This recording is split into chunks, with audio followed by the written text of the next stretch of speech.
기도한 마음으로 한번 따라 하시겠습니다. 험한 인생길에서 함께 해주시고 하나님의 인도하심을 따라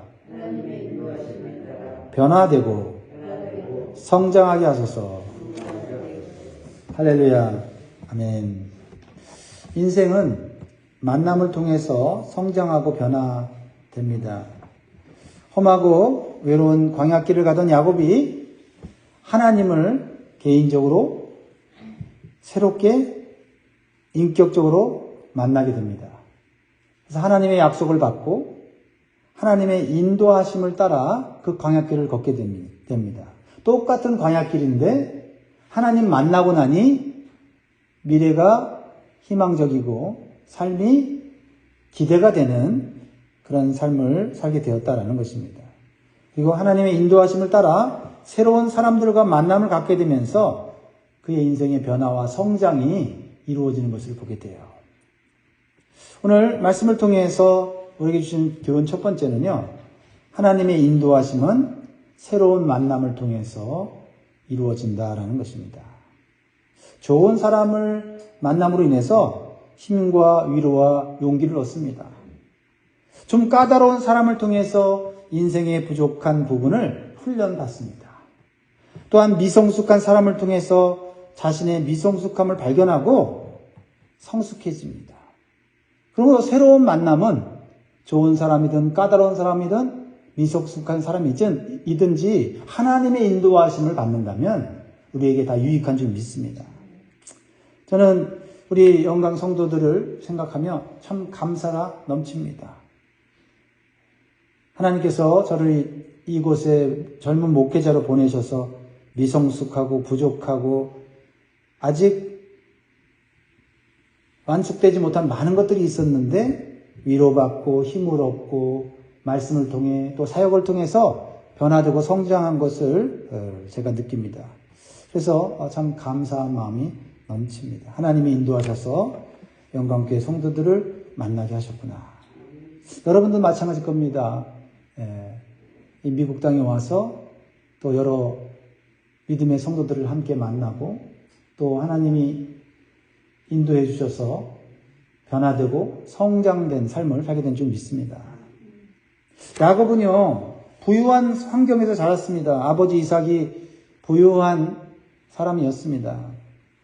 그리고 그는 성격적으로 주로 집안에만 머물러 있는 조용하고 좀 수동적인 사람이었습니다. 그러나 매우 자기중심적이고 이기적인 성격을 가진 사람이었어요. 그래서 나이가 들면서 그는 큰 실수를 하게 되지요. 형을 속이고 아버지를 속이고 장자권을 가지고 장자의 축복을 받습니다. 그래서 형 에서와의 관계가 원수 관계가 되고 할 수 없이 고향과 부모를 떠나 낯선 땅으로 도망가는 신세가 되었어요. 절망적이죠. 그러나 그곳에서 그 광야길에서 하나님을 만남으로 인해서 야곱의 인생에 전환점을 가져오죠. 우리의 인생에 있어서 하나님과의 만남은 우리의 인생을 변화하고 인생의 전환점을 가져오는 중요한 것임을 우리가 기억하고 감사하면 좋겠습니다. 그리고 하나님은 또 야곱에게 약속을 주셔서 하나님의 비전을 이루기까지 함께 하시고 도와주신다고 말씀하셨어요. 그래서 하나님의 인도하심을 따라 낯설고 미지의 동방의 땅에 야곱은 도착하게 돼요. 그곳에서 하나님은 새로운 사람들을 만나게 하심으로 인해서 야곱을 변화시키는 거예요. 1절에 보면 야곱이 길을 떠나 동방 사람의 땅에 이르러라고 말하고 있죠. 새로운 환경에서는 새로운 사람을 만날 수가 있습니다. 먼저 우물가에 있는 목자들을 만나요. 그 목자들을 통해서 위로를 받습니다. 그리고 미래의 배우자가 될 라헬을 만나게 돼요. 그리고 사랑을 배우고 헌신을 배워요. 그 라헬을 통해서요. 7년 동안 라헬을 얻기 위해서 일하는데 7일을 일한 것 같다고 표현하고 있어요. 뭐예요? 사랑함으로 일하니까 즐겁고 행복한 거예요.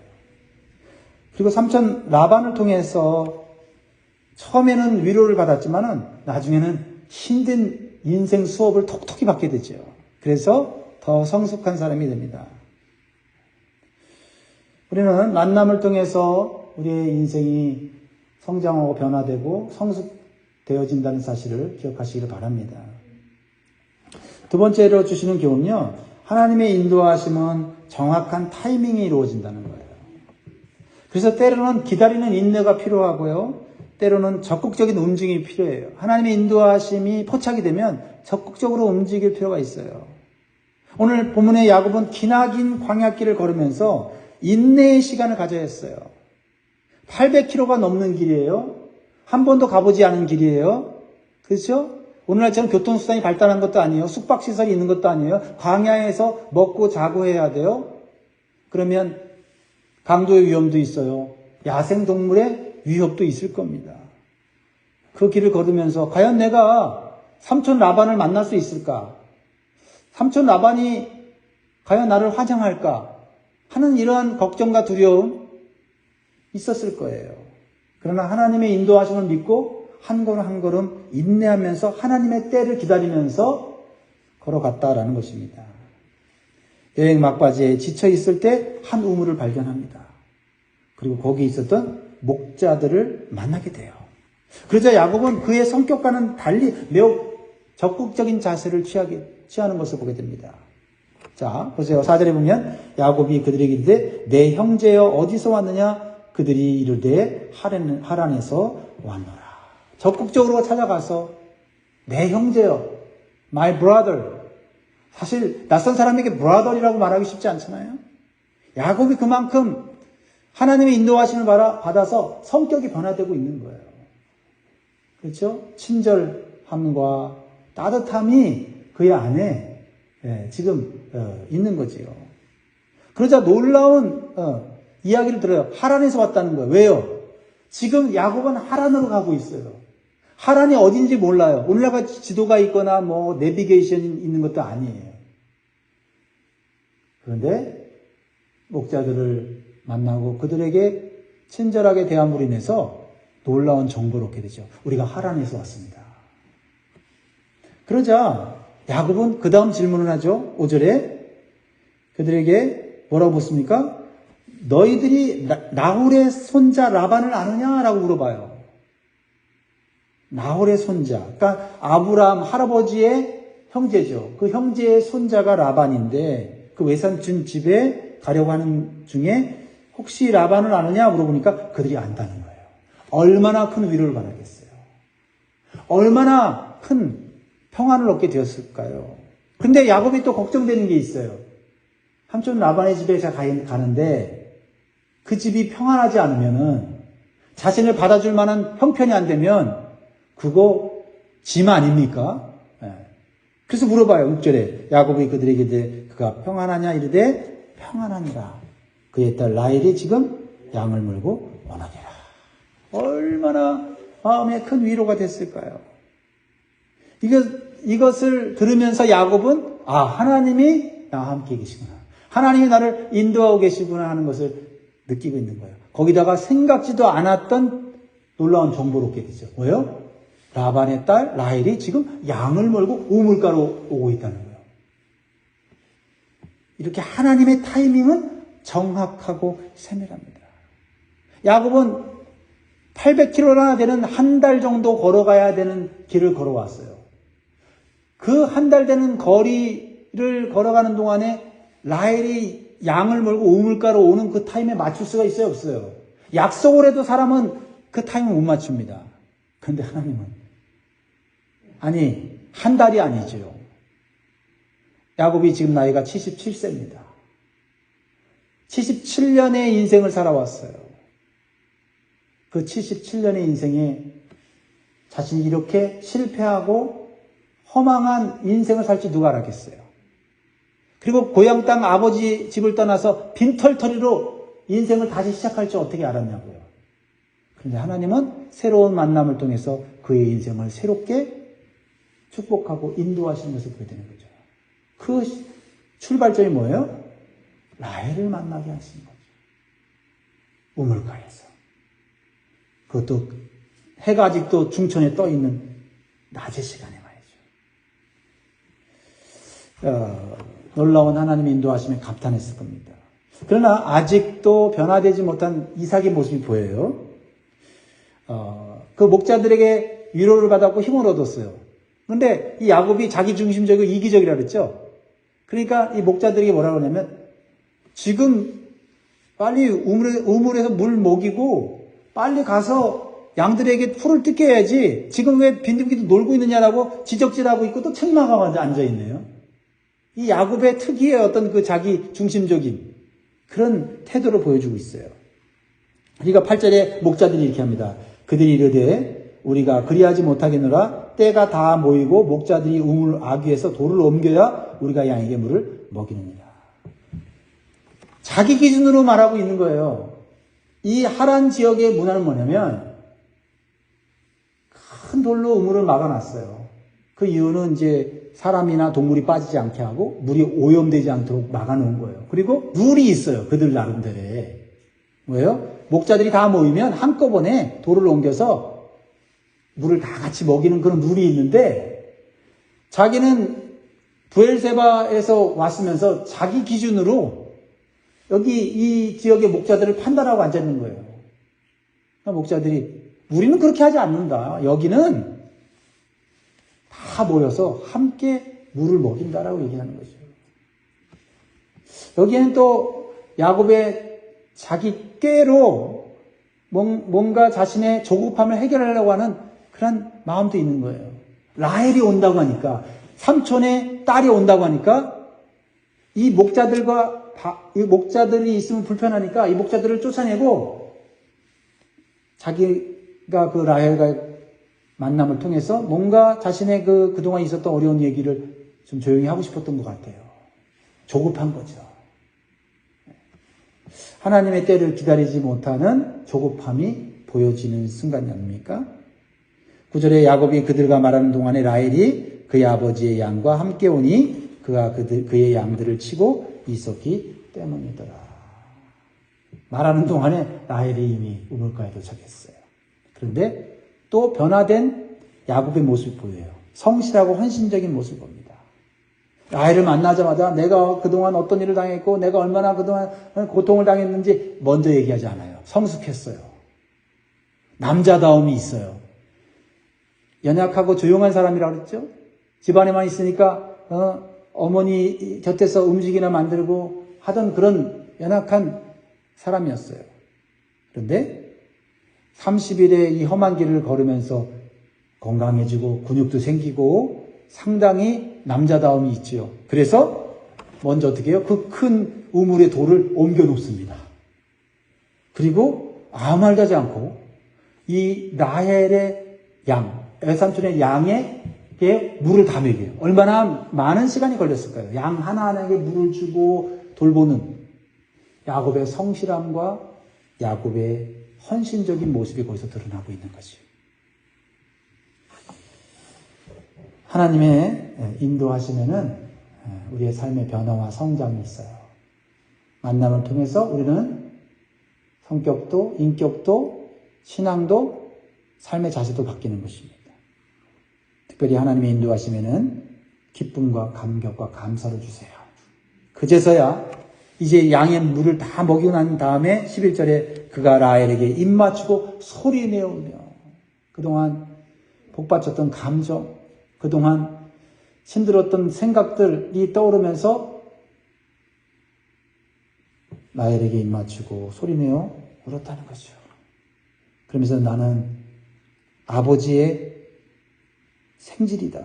리브가의 아들이다. 라고 말을 해요. 그러니까 라헬이 깜짝 놀라서 아버지에게서 알려요. 고모의, 그러니까 리브가 고모죠, 라헬의. 고모의 아들이 왔습니다. 그러니까 삼촌 라반이 막 그 소식을 듣고 너무 기뻐서 달려오는 거죠. 사실 여기는 엄청난 세월의 시간이 흘렀어요. 야곱의 나이가 77세니까 태어날 때부터 지금까지 보지 못했잖아요. 그러니까 적어도 자기 여동생인 리브가를 77년 동안 못 본 거죠. 그 이상을 못 본 거예요. 얼마나 긴 세월입니까?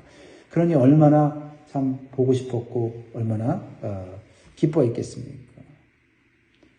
야곱은 삼촌 라반이 어디에 있는지도 모르고 또 삼촌 라반이 자기를 영접해 줄지도 몰랐지만 하나님의 인도하심을 따라왔을 때 그는 새로운 인생을 살 수 있는 보금자리를 하나님이 마련해 주셨어요. 하나님의 인도하심에 감사할 수 있게 되었다는 것입니다. 그래서 세 번째로 우리에게 주시는 교훈은 하나님의 인도하심은 우물가에서 이루어진다는 것을 보게 돼요. 뭡니까? 우리 인생의 목마름을 채워주시는 분이라는 거죠. 사람은 수시로 목마름을 느낍니다. 육적 목마름, 정신적 목마름, 영적 목마름을 우리는 경험하죠. 그러나 궁극적으로 영적인 목마름이 채워지지 않으면 인생의 갈증을 해소할 수가 없어요.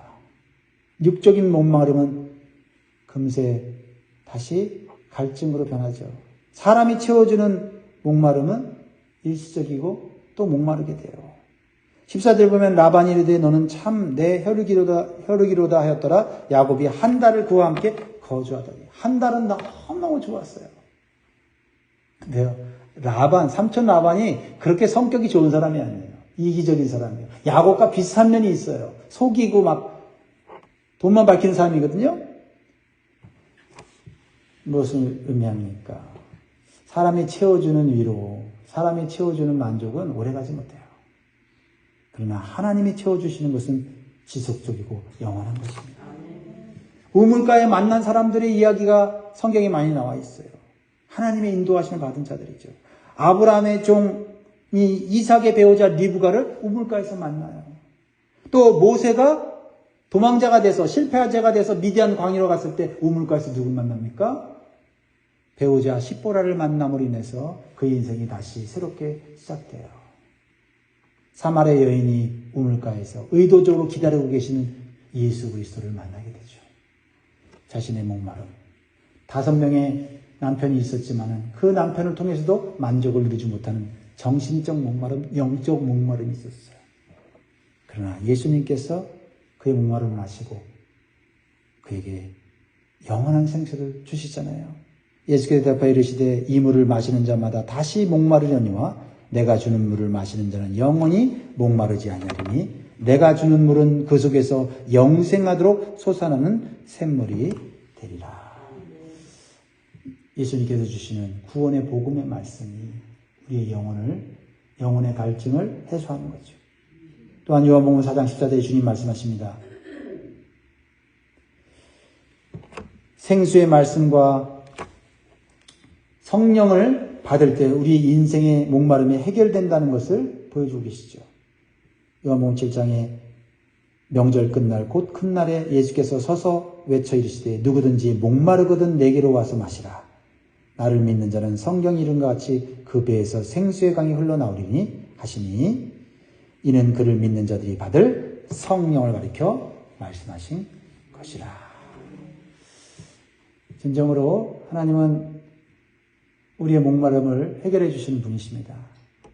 때로는 사람을 통해서 우리의 육체적인 정신적인 목마름을 채워주시지만 궁극적으로는 예수 그리스도를 통해서 성령을 통해서 우리의 목마름을 영원히 해결해 주심으로써 우리를 변화시키시고 성장시키시고 하나님 뜻에 합당한 사람으로 만들어가는 줄 믿습니다.